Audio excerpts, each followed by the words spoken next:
মাননীয় মুক্তিযুদ্ধ বিষয়ক মন্ত্রী জনাব আহমেদ আজম খান, আপনি বিলটি পাশ করার প্রস্তাব উত্থাপন করতে পারেন। মাননীয় স্পিকার, আপনাকে ধন্যবাদ।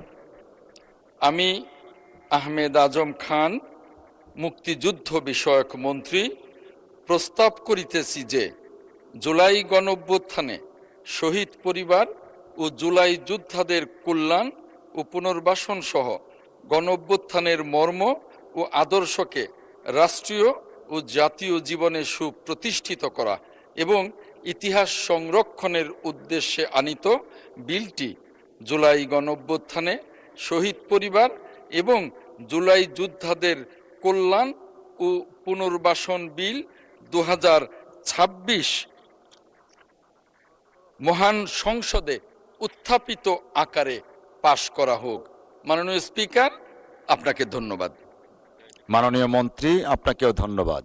মহান সংসদের সামনে প্রশ্ন হচ্ছে, সংসদে উত্থাপিত আকারে জুলাই গণঅভ্যুত্থানের শহীদ পরিবার এবং জুলাই যোদ্ধাদের কল্যাণ ও পুনর্বাসন বিল 2026 পাশ করা হোক। যারা এই প্রস্তাবের পক্ষে আছেন তারা হ্যাঁ বলুন। যারা এ প্রস্তাবের বিপক্ষে আছেন তারা না বলুন। আমার মনে হয় হ্যাঁ জয়যুক্ত হয়েছে, হ্যাঁ জয়যুক্ত হয়েছে, হ্যাঁ জয়যুক্ত হয়েছে। অতএব সংসদে উত্থাপিত আকারে শেষ করি একটু একটু একটু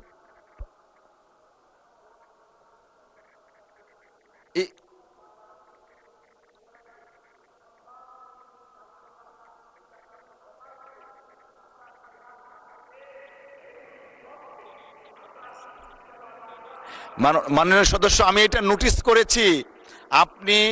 আপনি এবং আপনার পাশের জনাব আক্তার হোসেন, আপনারা দুই হাত চাপিয়েছেন, নোটিশ করেছি। ধন্যবাদ। অতএব সংসদে উত্থাপিত আকারে জুলাই গণ অভ্যুত্থানের শহীদ পরিবার এবং জুলাই যোদ্ধাদের কল্যাণ ও পুনর্বাসন বিল 2026 সর্বসম্মতিক্রমে পাশ হলো।